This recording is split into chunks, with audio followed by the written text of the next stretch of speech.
Hello everyone.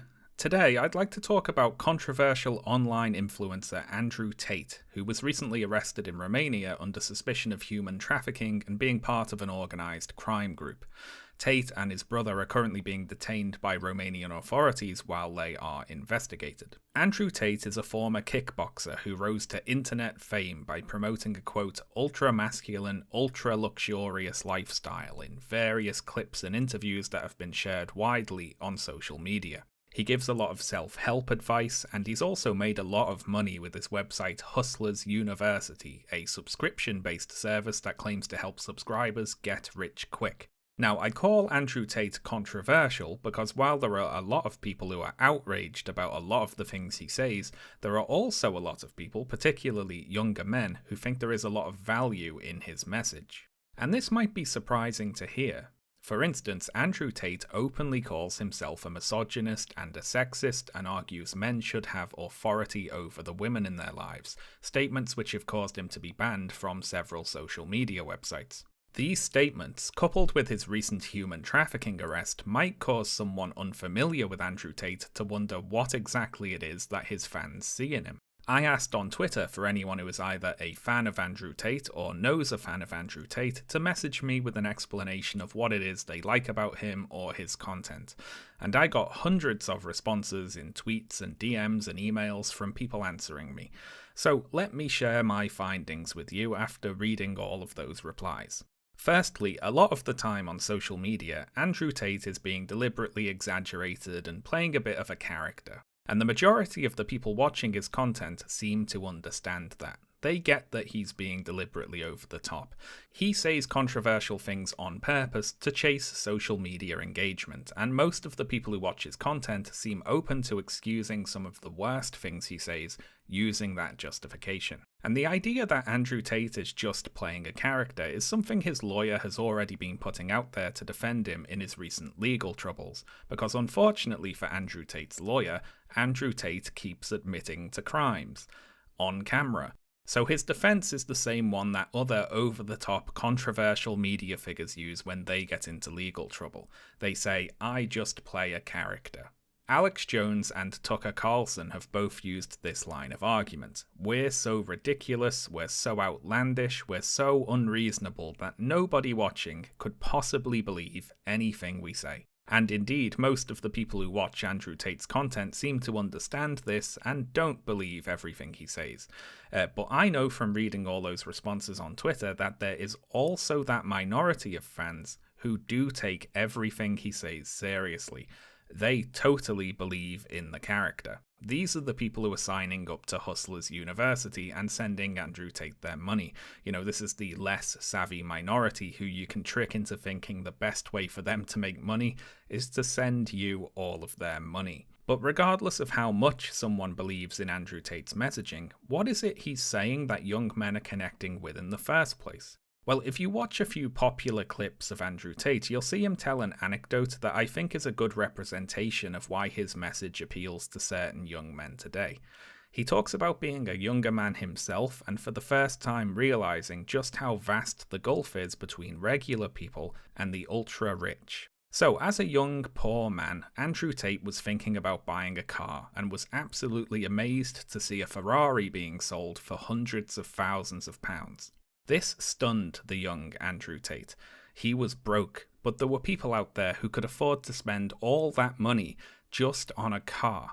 He was struggling to get by at the bottom of the ladder, but there were people at the top of the ladder who got to do whatever they want, spending huge sums of money on unnecessary indulgences like fancy cars. He was blown away by the disparity in wealth, and he resolved to not spend the rest of his life as a peasant. He was going to make himself into a more successful man, climb that ladder by himself, and one day he'd be rich. And to a lot of broke men in the same position as the young Andrew Tate at the start of his story, you can see why this would be appealing, right?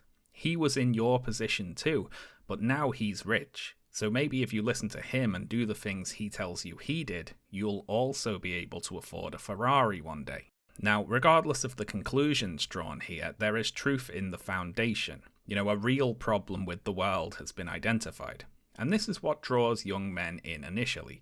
If you agree with Andrew Tate's assessment of society being unfair, if you connect with some of his self-help advice, then you might be willing to listen to some of his more controversial ideas. And the most common controversy for Andrew Tate is misogyny.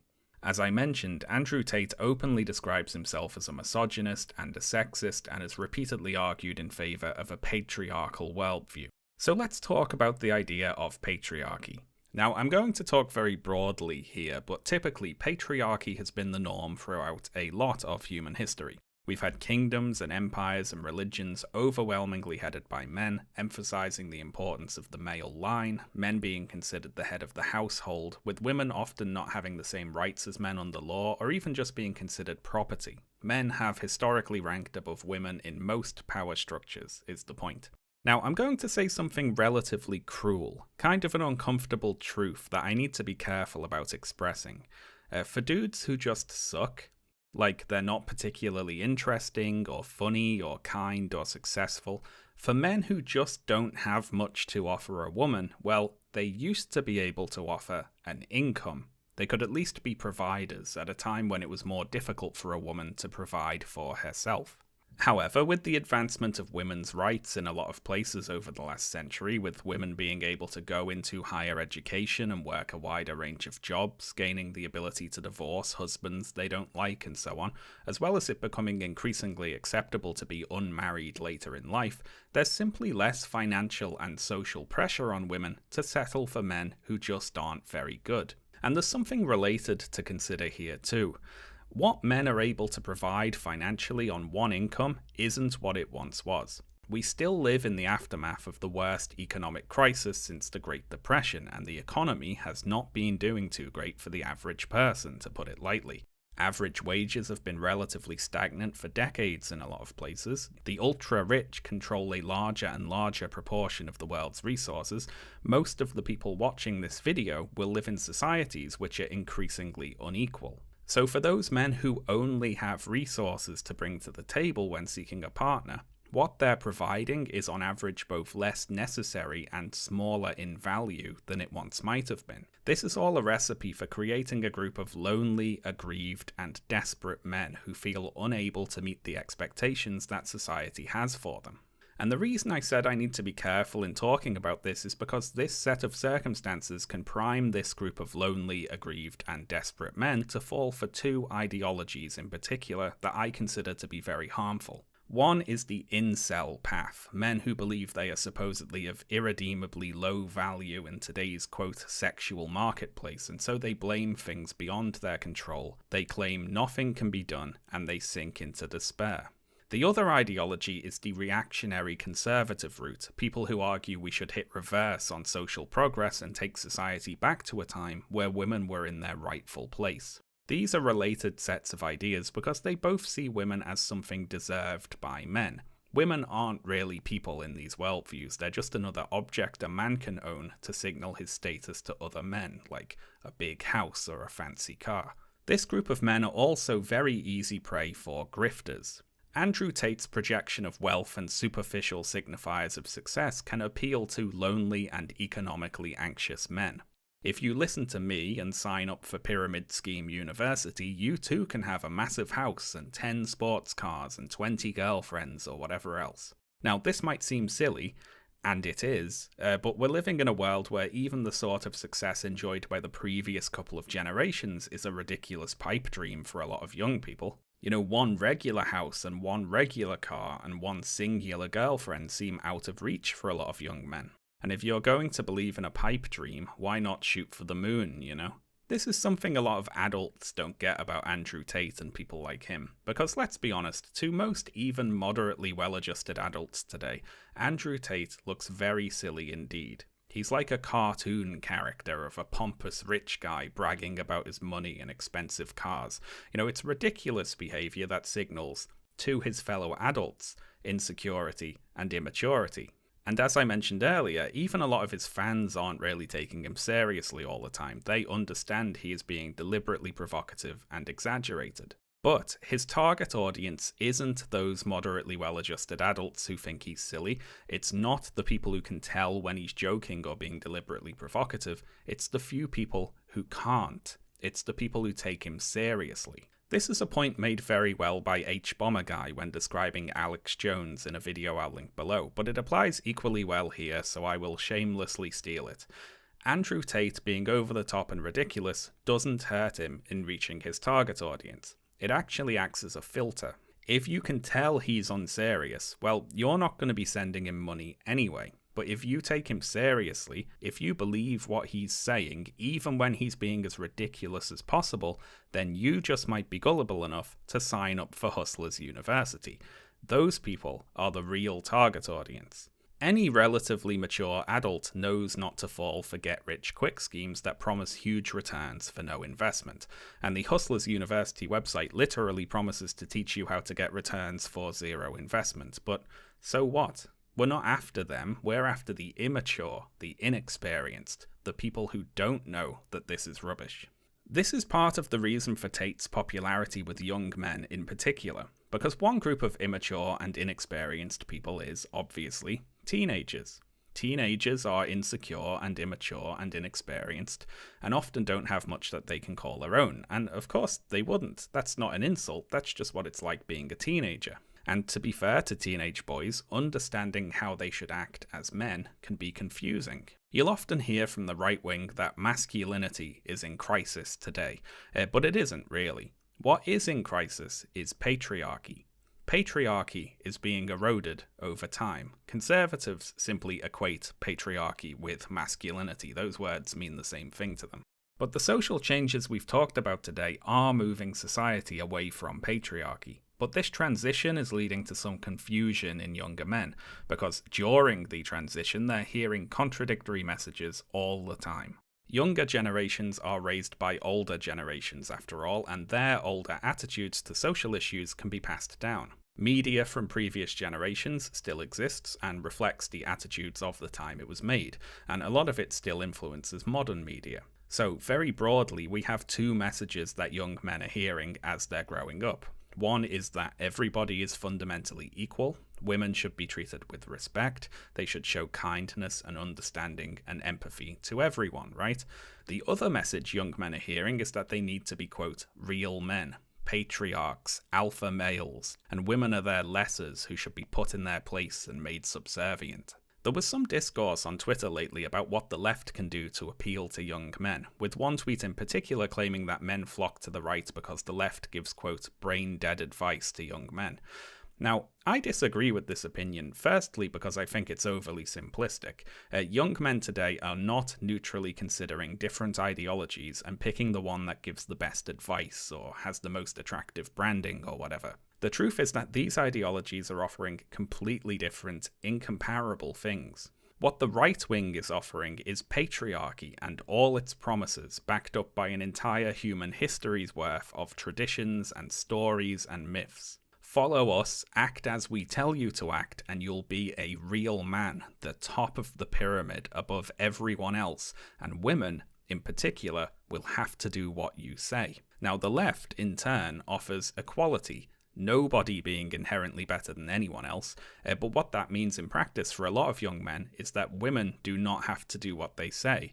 They can say no to you. They don't need your resources to survive. To attract a mate, you can't rely on being simply necessary anymore. Now you have to be desirable, and that can feel like a much more vulnerable, emotional position to be in. This is more than an issue of advice or branding or so on. It is in fact one of the major political divides.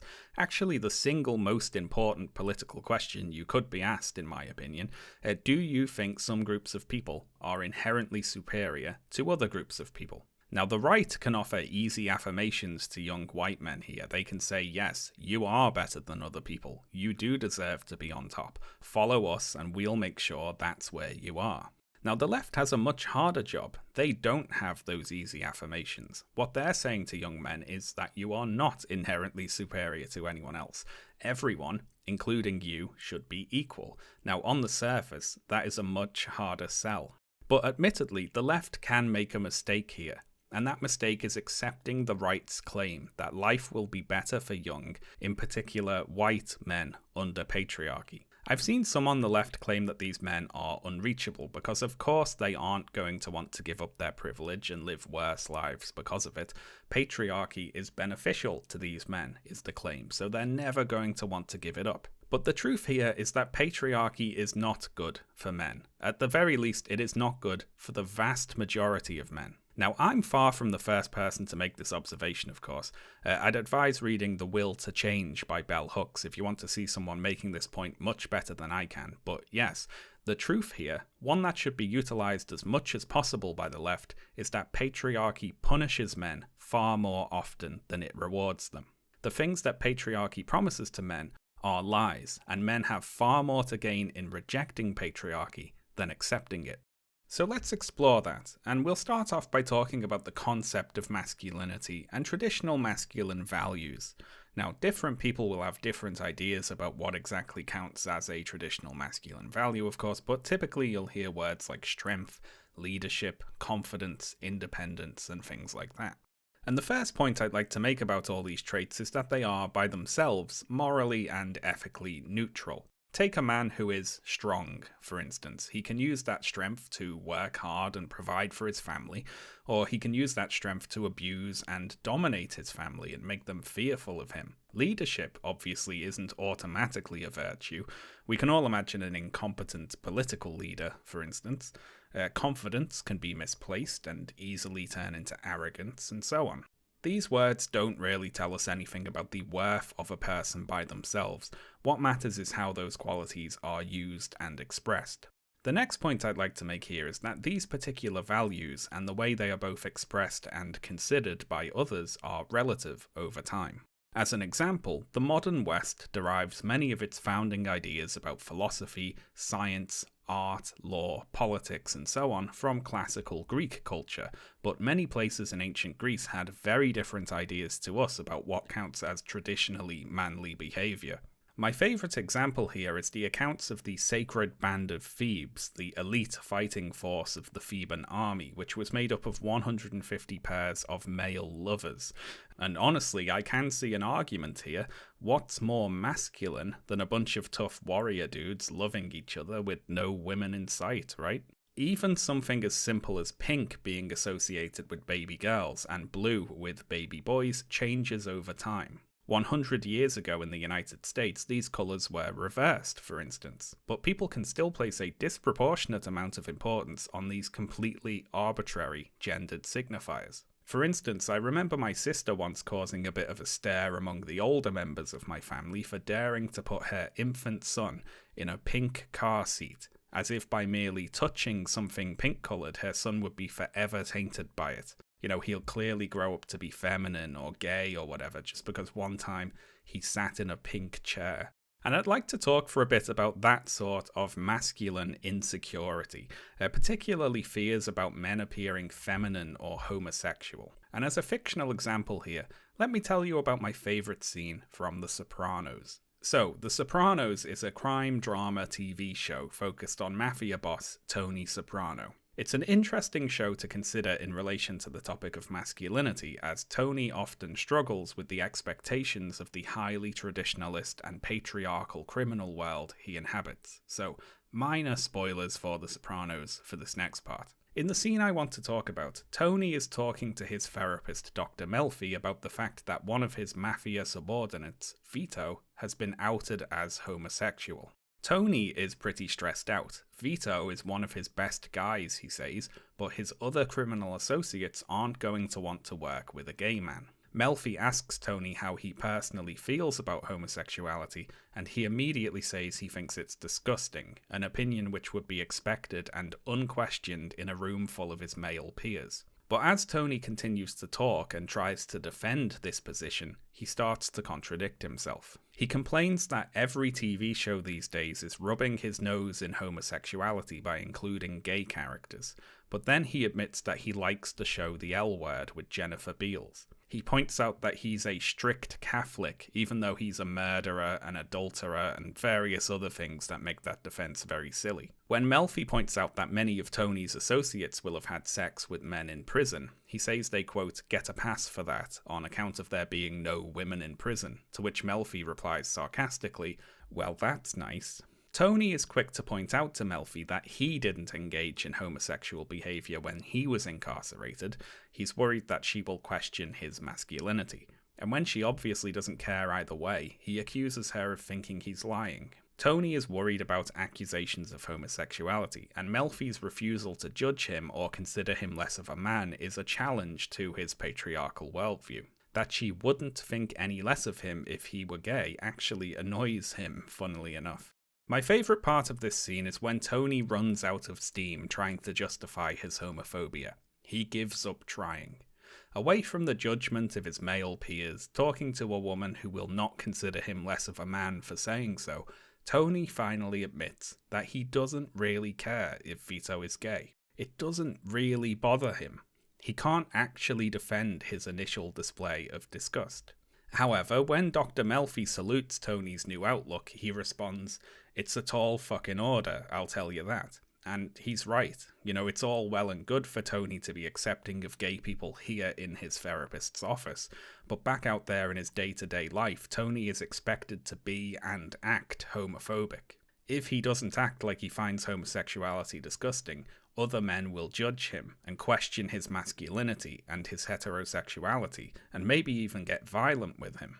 Even though Tony is not actually homophobic when he sits and thinks about it, he's still expected to, in a sense, perform homophobia for his male peers in order to signal his own masculinity to them. Now, obviously, the response Tony might face as the head of an organised crime family is probably a bit more dramatic than for the average person, but even if it doesn't always start a mob war or whatever, men can still face social repercussions for refusing to act in a way that reinforces traditional notions of patriarchal masculinity. Now, regardless of what he thinks, Tony Soprano is still homophobic in his actions, I think it's important to say. And he actually ends up ordering Vito be killed, something he doesn't actually want to do, but ends up feeling that he has to do because it's expected of him. My point here is that Tony is the boss, the patriarch, the alpha male, but instead of that bringing him freedom, he finds instead that his behaviour is tightly restrained, controlled by a patriarchal social system and its expectations of him. Patriarchy makes him miserable, it makes him insecure, and it makes him do things that he doesn't actually want to do. So I have 2 points to make about patriarchy here. The first is that patriarchy, more often than not, steals the qualities it expects men to exhibit. It demands confidence and self-assuredness, but really it will make you insecure and afraid of appearing weak or feminine, and worried about not being considered enough of a real man. Any confidence patriarchy can give you will be a false front propped up by insecurities.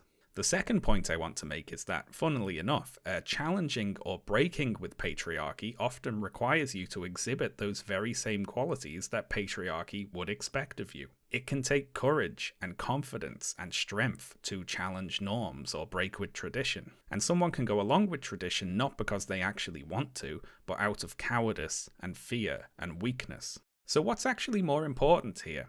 Adhering to a particular set of traditional masculine norms, a particular look or set of social behaviours, or is it actually embodying qualities like courage and confidence and leadership, even if doing so means breaking with those traditional norms? As another example in fiction, let's look at Billy Elliot. So Billy Elliot is a movie about a young boy who discovers he really likes ballet dancing, a traditionally feminine activity, and he insists upon practicing ballet even though it causes the men in his family to get angry with him and question his masculinity. But Billy keeps on doing it because it's what he wants to do and he's good at it. So we can ask, who is actually being more manly in this story? And it really depends on what we mean by manly. If we're only talking about the way people present themselves and the sorts of traditionally gendered activities they engage in, Billy isn't being very manly at all by ballet dancing. On the other hand, Billy is the one with the courage and confidence to stand up to his older male relatives, to do what he wants to do, whereas they're being controlled by fear of how people will react to Billy dancing, how it will make him look, and how it will make them look in turn. I guess I'm taking a long time to say, what's more important, the way you present yourself, the way other men perceive you, or the way you actually are? There's a scene in Game of Thrones I like, where King Joffrey is being a cruel little wanker, as usual, causing his uncle Tyrion to insult him, again as usual, to which Joffrey gets incredibly angry and shouts, "I am the king." Joffrey then gets put in his place by Tywin, the real power in the room, who rebukes Joffrey by saying, "Any man who must say, 'I am the king,' is no true king." I get reminded of this scene whenever I see a, quote, alpha male influencer yelling about their own manliness and insisting other people recognise it. Not that I believe in the whole alpha male thing, of course, but they do, and if they really were alpha males as they understand it, they wouldn't need to shout about it, would they? They just would be. If that's really how people worked, how they naturally related to each other, then they wouldn't need to shout about it. We've spent a lot of time talking about negative expressions of masculine stereotypes today, so let's move on to have a think about the concept of positive masculinity. So I asked on Twitter what people think of when they hear the phrase positive masculinity, and I got a lot of responses. Most people who responded did so with either a picture or a name of a good man, usually a historical figure or celebrity they admire, or a character from fiction who is a man with many positive traits. I got a lot of characters from video games and comic books and animated shows, and a lot of Aragorn from Lord of the Rings. Just so much Aragorn. The people really love Aragorn, it turns out. And when I first read through the replies to this tweet, I was confused. I asked about positive masculinity, and a lot of people just sent me pictures of good men. You know, aren't they misunderstanding the homework assignment here? There has to be more to the idea of positive masculinity than just being a man who is good, right? Or does there? Let's have a think about it. So when I think of positive masculinity, I think first of my dad. My dad is a typical man's man. He's traditionally masculine in a lot of ways. He's big and strong. He works a traditionally masculine job. He's a truck driver. He likes having a pint with the lads down the pub and watching the football, all that sort of thing. And I have no memories of my childhood where I saw my dad engaging in any traditionally feminine hobbies or pastimes. It was all sports and poker and action movies. And my dad likes and values those aspects of himself, and since I know he watches my videos, I'm certain he'll be agreeing very happily with this description of himself. Anyway, all we're doing so far is describing a traditionally masculine man.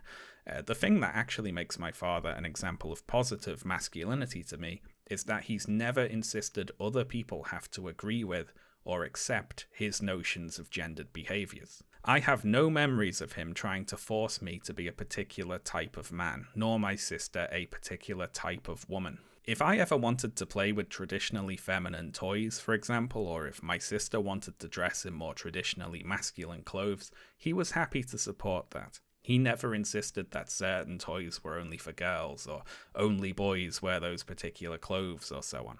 Now, this permissive outlook is maybe unusual for a man of his generation, although even though he's my dad, I don't want to be too flattering here, so I'll say he can still be a stubborn old git in a lot of typically masculine ways. You know, he's reluctant to accept help when he needs it, he doesn't like to express his emotions and all that, but still, whatever the concepts of masculinity or femininity mean to him, it's always seemed like it was a personal opinion, one that he never tried to force other people to adhere to. And this was a common theme in most of the examples of positive masculinity people sent me on Twitter. Whether fictional or real, people sent me examples of men who do not force a particular type of masculinity on others. They themselves might be very traditionally masculine, or not at all, but whatever they are themselves, they're confident and content enough in themselves to exist alongside other ways of being. This would be the core of a positive masculinity to me. You can possess all those typically masculine descriptors, but not use them to control others. You know, you can have strength without using it to dominate. You can offer protection without needing to claim ownership. You can lead without demanding others follow you. Positive masculinity is, to me, a masculinity that doesn't lay sole claim to its descriptors, that recognizes abstract concepts like strength and leadership do not belong exclusively to masculinity, especially not to just one particular type of masculinity. So, this all sounds nice, doesn't it? What if we had all of the good parts, but without any of the bad parts? It is easier said than done, isn't it? But you might be wondering here, What does masculinity mean, really, if we don't insist that any of the adjectives we use to describe it are exclusive to it? Or indeed, what does femininity mean for the same reason? If a woman is strong, say, is that woman exhibiting a traditionally masculine trait, or is it an example of feminine strength? Or if a man is compassionate, say, is he exhibiting a traditionally feminine trait, or is it an example of masculine compassion? Maybe it can be both. Or maybe it doesn't have to be either. You might ask why we bother to gender these behaviours at all if anyone can exhibit the traits. I personally like to think of the gender aspect as more of a flavouring than a strictly necessary ingredient. You know, if you're a man and you're trying to be a good man, you should first try to be a good person, and being a good man will follow on from that. You know, if all you worry about is the man part, you're just going to come across as insecure. I feel like I should wrap up today by giving some actual advice to young men.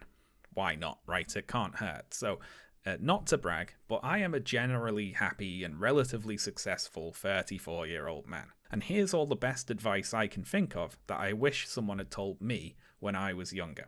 Firstly, if you value yourself by the acquisition of things, you're never going to be satisfied, because there's always more things. If you give someone who values themselves like this 10 fancy sports cars, you know what they're going to want, right? 11 fancy sports cars. A lack of money can make you miserable, but an excess of money is not going to make you happy. Next, you don't actually want a fancy sports car, trust me. If someone hands you a mega expensive supercar, you should sell it immediately and buy something that can go over a speed bump without cracking in half.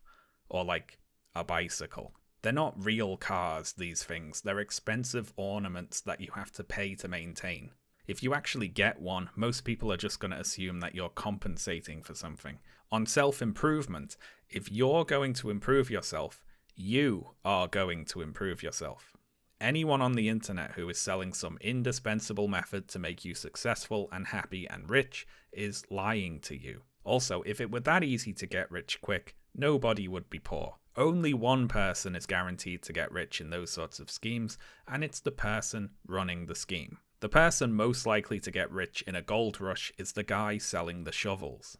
There's usually two parts to these sorts of scams, right? The part where you can get rich doing it, which never lasts very long, because then people find out about it and it stops working because a ton of people try to do it at once. After that, the only way to get rich with it is to sell the scam on to other people and say, look, I got rich doing this, so can you, even though it doesn't work anymore. If it still worked, they wouldn't be telling you about it. And if you're hearing about it, especially from a source that looks like an advertisement, it's too late. You're the one being scammed now. Next, if you're going to improve yourself, you should do it for you. Because you are a person too. You matter. You should respect and value yourself. Don't try to make yourself into something you think other people will want. Make yourself into something you want to be. If you focus on that, you'll be happier, you'll be more confident, and everything else will follow. So let's talk about women. Now, if you're a young man attracted to women, you're probably more than a little curious about what women want, right? And if you want to know what women want, you know who you should listen to? That's right, it's other single men on the internet. No, it's not. It's women. Because women are people, they are individuals, they have inner lives and thoughts and feelings just the same as you. They can tell you what they want, but it's on you to listen to what they say. There are plenty of women out there who are desperately lonely for a man to treat them as a person, but they're surrounded by dudes who only treat them like characters in a dating sim, trying to speed run their clothes off by using the right ratio of pickup lines to negs or whatever else. In my experience, what women are most attracted to is when someone shows an actual interest in getting to know them as people.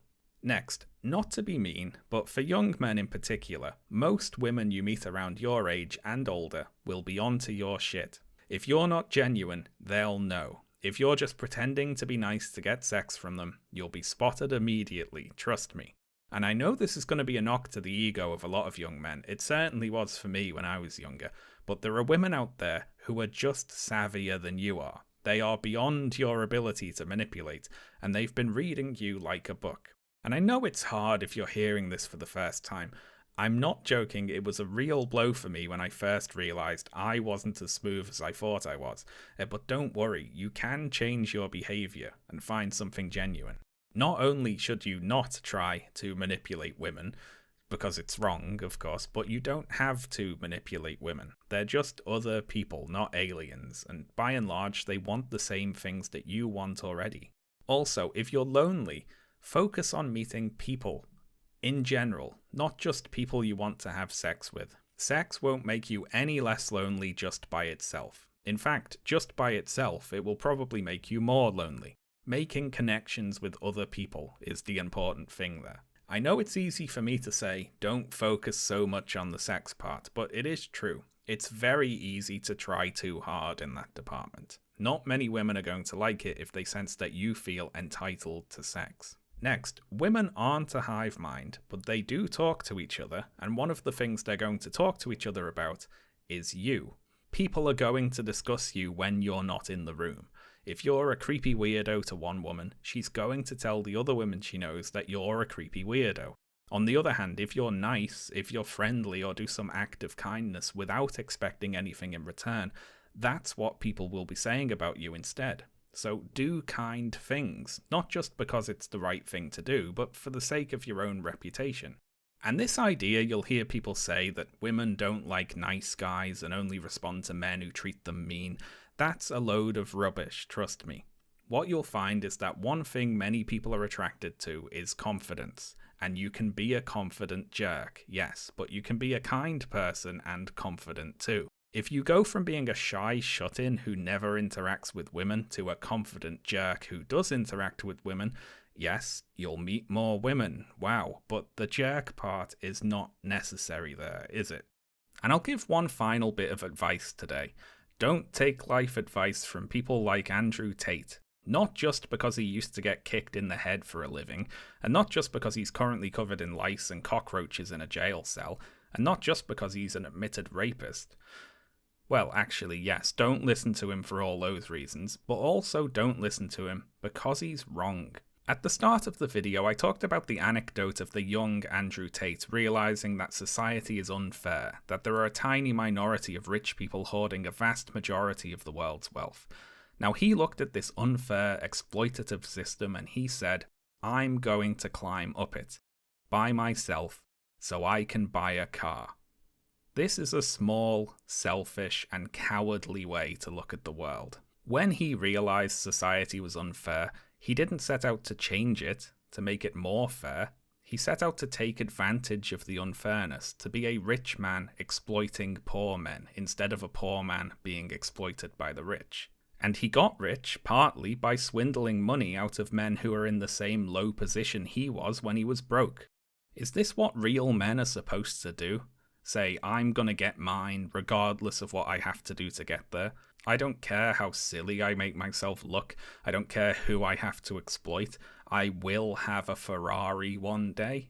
I can't imagine a more miserable outlook, I don't think. And for any of his fans who've stuck around to the end of the video today, can you honestly still tell me with a straight face that choosing to live like he does has made Andrew Tate happy? Anyway, thanks a lot for watching today, folks. And as always, thank you especially to all my supporters over on Patreon, some of whom should be scrolling by right now. Patrons get early access to all my videos, as well as access to a few of my old unlisted videos that I took down because I don't like them anymore. How's that for a sales pitch? Head to Patreon at the link below, join up, and you can view all of the worst things I've ever made. Anyway, that's all from me today, folks. I'll see you next time.